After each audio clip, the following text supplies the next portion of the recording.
అదే సమయంలో 5 సంవత్సరాలు మా కార్యకర్తల పడిన ఇబ్బందులు, చాలా మంది స్లీప్లెస్ నైట్స్, కంటి నిండా నిద్రపోని పరిస్థితి.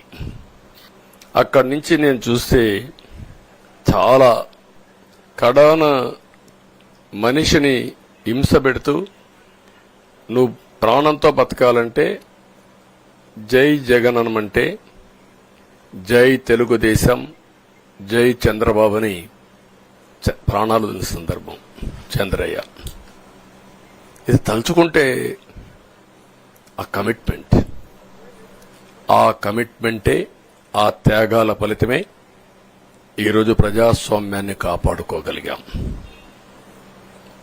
ఒక్క మా కార్యకర్తలకే కాదు, మీడియా 5 ఏళ్లు మీరు పడిన ఇబ్బందులు, మీరు కోర్టుల చుట్టూరు తిరిగిన ఇది, మిమ్మల్ని సిబిసిఐడి ఆఫీసులో పెట్టి వేధించిన విధానం, అవి తలుచుకుంటే ప్రజాస్వామ్యమే సిగ్గుతో తలంచుకోవాలి. అలాంటి సంఘటనలు జరిగాయి. మేనేజ్మెంట్ని ఒకరినని కాదు, ఎవరినైనా పట్టుకురావచ్చు, ఏదైనా చేయొచ్చు అనే ధీమా వచ్చేసి ఇష్టానుసారంగా ప్రవర్తించే పరిస్థితికి వచ్చారు. అదే సమయంలో ప్రజల మీద, మా పార్టీ మీద సరే, ఈవెన్ జనసేన, పవన్ కళ్యాణ్, ఆయనకు కూడా స్వేచ్ఛ లేదు. ఎక్కడైనా సరే విశాఖపట్నానికి వెళితే ఉన్న పళంగా విశాఖపట్నం నుంచి వెకేట్ చేయాలని తిరిగి, అంటే నగర బహిష్కరణ. ఒక నాయకుడిని నగర బహిష్కరణ చేస్తే కారణం చెప్పకుండా ఇంకా వేరే వాళ్ళ కథ ఏముంటుందో మనం ఆలోచించుకోవాల్సిన అవసరం ఉంది. కేసులు పెడితే ఎందుకు పెట్టావు కేసు అని అడిగితే దానికి సమాధానం చెప్పకుండా ముందు నిన్ను అరెస్ట్ చేస్తున్నాం, తర్వాత కేసు డీటెయిల్స్ ఇస్తా ఉంటారు. ఇలాంటి చాలా జరిగాయి.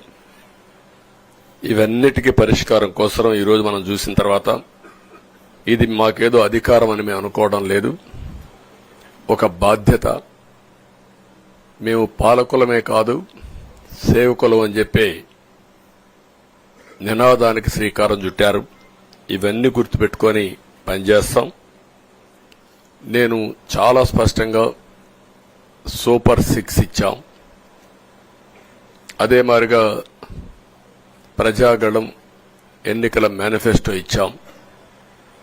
ఇవన్నీ కూడా ప్రజల్లోకి బాగా వెళ్ళాయి. ఒక హోప్ క్రియేట్ అయింది. ఇవన్నిటి ఫలితాలే నిన్నొచ్చాయి. అదే మాదిరిగా మేము ఇక్కడ మీరు చూస్తే, ఒక పక్క తెలుగుదేశం పార్టీ మొట్టమొదటిసారిగా పవన్ కళ్యాణ్ గారు ప్రభుత్వ వ్యతిరేక ఓటు చేరడానికి వీలు లేదు, ఈ రాష్ట్రంలో మళ్ళా ప్రజాస్వామ్యాన్ని గాని ఈ రాష్ట్రాన్ని కాపాడుకోవాల్సిన బాధ్యత ఉందని చెప్పి ముందుకొచ్చి ఈ యొక్క కూటమికి బీజం వేశారు. వారిని మనస్ఫూర్తిగా అభినందిస్తున్నా. ఆ తర్వాత బీజేపీ కూడా ఈ కూటమిలో భాగస్వాములయ్యి, ముగ్గురం కూడా మీరు ఒక్కసారి ఆలోచిస్తే, ఒకరు ఎక్కువ ఒకరు తక్కువ కాకుండా ముగ్గురం కలిసి పనిచేశాం. బేషిజాలు ఎక్కడా లేకుండా మేము ఏదైతే చెప్పామో, ప్రజలు గెలవాలి, రాష్ట్రం నిలబడాలి, దీనికోసం పై స్థాయి నుంచి, ఢిల్లీ నుంచి వచ్చినటువంటి బీజేపీ నాయకులు గాని, ప్రధానమంత్రి అమిత్ షా గారు గాని, ఇక్కడుండే పవన్ కళ్యాణ్ గాని, తెలుగుదేశం పార్టీ కేంద్ర నాయకత్వం నుంచి కింది వరకు అందరం కూడా ఒక ట్రూ స్పిరిట్ తో పనిచేశాం.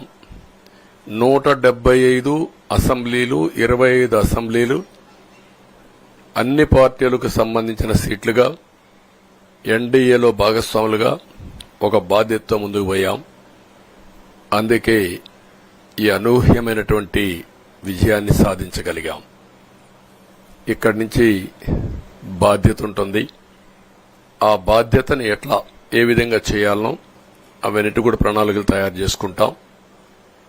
అంటే ఈ 5 సంవత్సరాలు జరిగిన విధ్వంసం మీరు ఒకసారి చూసిన తర్వాత ఇది ఒక 30 సంవత్సరాలకు ఎంత డ్యామేజ్ చేయాలనో అంత డ్యామేజ్ జరిగింది.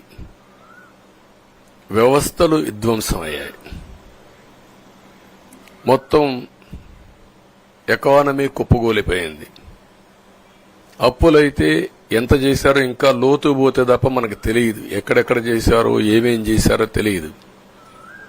ఇంకొక పక్క ఎక్కడికక్కడ సహజ సంపద, ఒక శాండ్ కావచ్చు, మినరల్ వెల్త్ కావచ్చు, లేకపోతే ఏదంటే అది, ఇంకా మాకు అడ్డే లేదు, ఏమైనా చేయగలుగుతాం, ఎవరైనా అడ్డొస్తే తొలగించుకుంటా పోతామనే ధీమాతో ముందుకు పోయారు. కొంతమంది భయపడి రాలేకపోయారు, ఎదిరించలేకపోయారు. నా కళ్ల ముందర ఒక రైతు చూస్తే ఆ పొలం పక్క నుండి ఇసుక తీసేస్తే అక్కడ భూగర్భ జలాలు ఉండవు. వ్యవసాయానికి నీళ్లు కూడా కొరత వస్తుంది. పక్క నుండే పొలాల్లో కూడా నీళ్లు ఉండవు. కానీ మాట్లాడే సాహసం చేయలేకపోయాడు. ఆయన కళ్ల ముందర ఆయన పొలంలో మట్టి తీసుకుపోతా ఉంటే ఎదిరించలేని నిస్సహాయ స్థితికి వచ్చాడు. మా వాళ్లు పోతే హౌస్ అరెస్టులు చేశారు. ఇవన్నీ చెప్పుకుంటూ పోతే ఒకటి కాదు, చాలా జరిగాయి. అవన్నీ కూడా ఏ విధంగా చేయాలనో చేస్తూనే మళ్లీ వ్యవస్థలన్నీ కూడా పునరుద్ధరించాల్సిన బాధ్యత ఉంది. అదే మరిగా మాకు ఒక 4-5 రోజులు ఇవన్నీ చూసిన తర్వాత, డెప్త్కి పోయిన తర్వాత, మీరు పేపర్లో రాసినట్టు గాని మేము మాట్లాడినట్టు గాని ఒక లెవెల్లో ఆగిపోయినాయని నా ఉద్దేశం. ఎందుకంటే నేను రాజకీయాలు 40 ఏళ్లు చూశాను. ప్రభుత్వాలను మేము అధికారం ఉన్నప్పుడు చూశాను, బాగు చేసి మళ్ళా అపోజిషన్కి వస్తానే వీళ్ళు నాశనం చేస్తే మళ్లీ నేను అధికారంలోకి వస్తానే దాన్ని బాగు చేయాలంటే ఎన్ని కష్టాలు ఉన్నాయో నేను చూశాను. ఒకప్పుడు పవర్ సెక్టర్ మీరు చూస్తే కరెంట్ ఎప్పుడు వస్తుందో ఎప్పుడు పోతుందో తెలియని పరిస్థితి నుంచి హైదరాబాద్ లో విద్యుత్ సౌధ దగ్గర రాఘవరెడ్డి ఉండేవాడు, కమ్యూనిస్ట్ లీడర్. నల్గొండ నుంచి రైతులను తీసుకొచ్చి సమ్మర్ వస్తే అసెంబ్లీ ఏప్రిల్లో ఉంటే గొడవలు. సగం టైం మేము కరెంటు కొరతపైనే చర్చించేవాళ్ళం. That were the days. అలాంటిది నేను 1999 నుంచి పవర్ సెక్టర్ రిఫార్మ్స్ తీసుకొచ్చి 2004కి సర్ప్లస్ బాధ్యతతో క్వాలిటీ పవర్ ఇవ్వడం మొదలుపెట్టాం. 2014కు మళ్లీ 22 మిలియన్ యూనిట్లు ఆంధ్రప్రదేశ్లో కొరత కరెంటు. వ్యవస్థలన్నీ నిర్వీర్యం అయిపోయినాయి. తర్వాత మళ్లీ సెట్ చేసి 2 నెలలు 3 నెలలు కరెంటు కొరత లేకుండా చేసి వ్యవస్థలన్నీ పటిష్టంగా చేసి సోలార్, విండ్ తీసుకొచ్చి కాస్ట్ తగ్గిస్తే ఇప్పుడు మీరు చూశారు ఎంత పవర్ ఛార్జెస్ పెంచారో. 9 సార్లు పెంచారు. ఎందుకు పెంచారో నోబడీ నోస్. దానికి రీజనే లేదు. ఇప్పుడు ఎక్కడుందో దాన్ని ఎత్తుక్కుంటే ఎంత లోతు పోయిందో కూడా తెలియదు. దాన్ని ఏ విధంగా రిపేర్ చేయాలి, ఎంత డబ్బులు తెచ్చారు, ఏ పేరుతో తెచ్చారు, అవన్నీ ఒక వ్యవస్థను కాదు, సంబంధం లేని వ్యవస్థతో డబ్బులు తీసుకొచ్చి సంబంధం లేని డిపార్ట్మెంట్కి ఇచ్చారు. ఇలాంటి చాలా ఉన్నాయి. అవన్నీ ఇన్ కోర్స్ ఆఫ్ టైం మీకు కూడా చెప్తాం. అల్టిమేట్ గా ఇదేదో మేము అధికారం అంటే జుబిలియంట్ గా బ్రహ్మాండంగా ఉందనుకోవడానికి కాదు. ఒక బాధ్యతతో మా మీద ఎంత నమ్మకం పెట్టుకున్నారో ఈ ప్రజల్ని మళ్లీ ఒక దారి చూపించే మార్గం మేము చూపిస్తాం. ఇంకొక పక్కన మీరు ఒకసారి ఆలోచిస్తే ఇదే అసెంబ్లీలో నాకు, మా కుటుంబానికి, మా మిస్సెస్కి జరిగినటువంటి అవమానానికి నా జీవితంలో ఎప్పుడూ బాధపడలా. నా మీద బాంబులతో దాడి చేసినప్పుడు కూడా వీరోచితంగా ఎదుర్కొన్నా. 2003 సెప్టెంబర్, అక్టోబర్ నాకు ఇప్పటికి కూడా జ్ఞాపకం. ఆ రోజు నా మీద బాంబులు చేసినప్పుడు చాలా ఒక పానిక్ రియాక్షన్లో కూడా నేను భయపడలేదు. అలాంటి వ్యక్తిని మీరు చూస్తే అది ఆ సంఘటన చూసిన తర్వాత ఇలాంటి కౌరవ సభలో ఉండడం కరెక్ట్ కాదని అసెంబ్లీలో చెప్పి దానికి కూడా మైక్ ఇవ్వకపోతే చెప్పేసి బయట వచ్చి ప్రెస్ కాన్ఫరెన్స్ చెప్పి అనౌన్స్ చేశాను. మళ్లీ క్షేత్రస్థాయిలో గెలిచి అసెంబ్లీని గౌరవ సభ చేసి అసెంబ్లీకి ఎంటర్ అవుతానని చెప్పాను. నేను ఏదైతే ఆ రోజు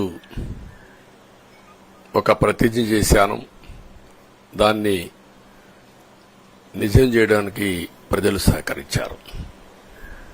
మామూలుగా సహకారం కాదది. నేను ఇన్ని సంవత్సరాలు చాలాసార్లు చాలా ఎలక్షన్లు గెలిచాం, కొన్ని ఎలక్షన్లో ఓడిపోయాం. ఎలక్షన్లో ఓడిపోయినప్పుడు నేను ఎప్పుడూ కుంగిపోలేదు. ఎలక్షన్లో గెలిచిన తర్వాత గంతులేయలేదు. నిబ్బరంగా ఓడిపోయినప్పుడు ఒక బాధ్యత ప్రతిపక్షంలో ఉండి పనిచేయాలి, గెలిపించినప్పుడు ఒక బాధ్యత ప్రజలకు మెరుగైన సేవలు అందించి వాళ్ళని ముందుకు తీసుకుపోవాలని ప్రయత్నం చేశాం. ఎప్పుడూ ప్రజాప్రచారనే ఉన్నాం. అలాంటిది జరిగిన తర్వాత ఈరోజు మళ్లీ ఇదే అసెంబ్లీకి నేను ఏదైతే చెప్పానో అది చేసి వెళ్ళడం అనేది ఒక తృప్తి, ఒక గౌరవం. ఆ గౌరవాన్ని నిలబెట్టిన ప్రజలను కూడా మనస్ఫూర్తిగా అభినందిస్తూ మీ రుణం తీర్చుకుంటాం. ఏ విధంగా పనిచేయాలో పనిచేస్తాం. మీ ఎక్స్పెక్టేషన్స్ ప్రకారం పనిచేసి, అయితే ఎప్పటికప్పుడు మీరందరూ కూడా మేము ఓటేసాం, మా పని అయిపోయింది, ఇంకా మీరు చూసుకోండి కాకుండా ఎప్పటికప్పుడు మమ్మల్ని నడిపించే బాధ్యత, మాకు సహకరించే బాధ్యత, మళ్లీ రాష్ట్రంలో ఉండే ప్రజలందరం బాగుపడాలంటే ఏం చేయాలో మేము చేసినప్పుడు ఎప్పటికప్పుడు ఫీడ్బ్యాక్ ఇచ్చి నడిపించే బాధ్యత తీసుకోవాల్సిందిగా వారిని కోరుతున్నా. పవన్ కళ్యాణ్ గారిని మనస్ఫూర్తిగా అభినందిస్తున్నా. అదే మరి బీజేపీ అగ్రనాయకత్వాన్ని నరేంద్ర మోడీ గారిని, అమిత్ షా గారిని, ఇక్కడికి వచ్చిన అబ్జర్వర్స్ ని, ఇక్కడుండే పార్టీ అధ్యక్షురాలైనటువంటి పురంధేశ్వరి గారిని మనస్ఫూర్తిగా అభినందిస్తున్నా.